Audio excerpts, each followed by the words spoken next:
Hi, and welcome to this STAIR Tailored. I'm Erica Mason from the University of Missouri. Today's video is going to talk about explicit instruction, and specifically, we're going to talk about asking the right questions.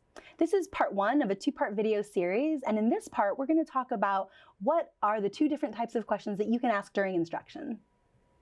So let's get started. First, we wanted to just remind you or show you this explicit instruction model, which is really three main components. You have the modeling part, the practice part, and both of those components are supported by these supporting practices, right? And so you can see that the graphic purposefully covers both of them because they apply in both phases of explicit instruction. We have other STAIR tailored videos that go into really great detail about what is explicit instruction and sort of gives an introduction or an overview of that practice. So if you wanted to check that out, you could do that also. In terms of supporting practices, the National Center for Intensive Intervention actually has a lot of really cool modules and videos already developed that really take a deep dive into these supporting practices. And so today's video is really going to focus in on this notion of asking the right questions. So before we start talking specifically about these questions, let's cover some assumptions that we're going to sort of carry through the rest of this video. So the first is that there are two types of questions, low level and high level. Both are important, both have a place in instruction, and both are necessary for learning. So keep that in mind as we move through this. The second thing to think about is, well, when would you ask these high-level and low-level questions? And so it's important to remember that if the purpose of asking a question is to really get at students' mathematical thinking, then integrating both types of questions throughout the whole of your lesson is really the goal.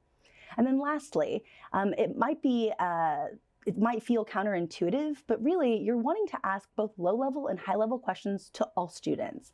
So historically, students with mathematics difficulty or disabilities, or students from historically minoritized groups, they often are sort of only offered the chance to answer low-level questions.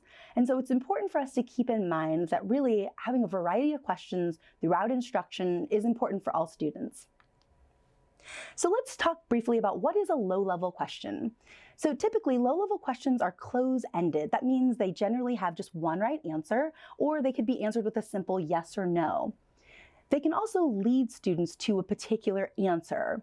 So let me back up and give an example of a close-ended question. So a close-ended question might be, what is 8 times 7? So there's really just one right answer to that question, and that's 56. Also, you can almost think of it as, can you predict the student's answer? If you can, that might be a sign that you're asking a low-level question.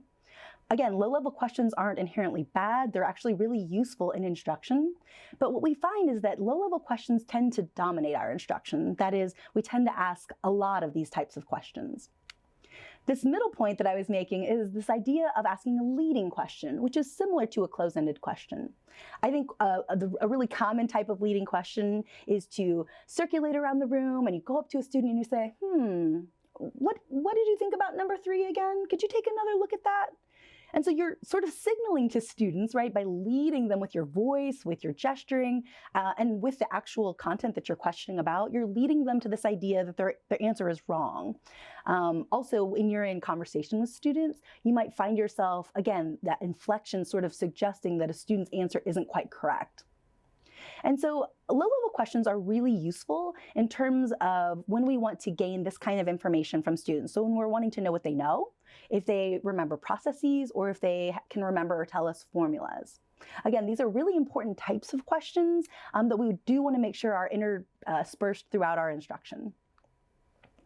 The other type of question we're going to talk about today is a high-level question. So high-level questions are open-ended. That means that they usually necessitate more than a one-word answer, and that their answers are really unpredictable. We really can't sort of know what students are going to say in response to them. The purpose of asking a high-level question is to uncover students' thinking. So it's not about looking for one particular answer, but really inviting students to share whatever it is that they have on their mind. High-level questions are really excellent for getting at students' reasoning or giving them an opportunity to justify their mathematical thinking. So an example of a high-level question might be, can you think of a problem that would have the answer 56? So now you've given the students all kinds of opportunities to answer. So you might have one student that says, can I think of a problem that the answer is 56? Sure, 55 plus 1. Another student might say 8 times 7. Another student might say -60 plus 4. And so, or sorry, 60 minus 4. There are all kinds of different ways that students could answer that question and be correct. And the cool thing about a high-level question then is that based on what a student says to you, it really reveals how they're thinking about that mathematical topic. Again, these types of questions are important to integrate throughout instruction to all students. Thanks for watching this STAIR Tailored. Make sure to check out part 2, in which we take a deep dive into some troubleshooting issues that might arise when you're asking high-level questions.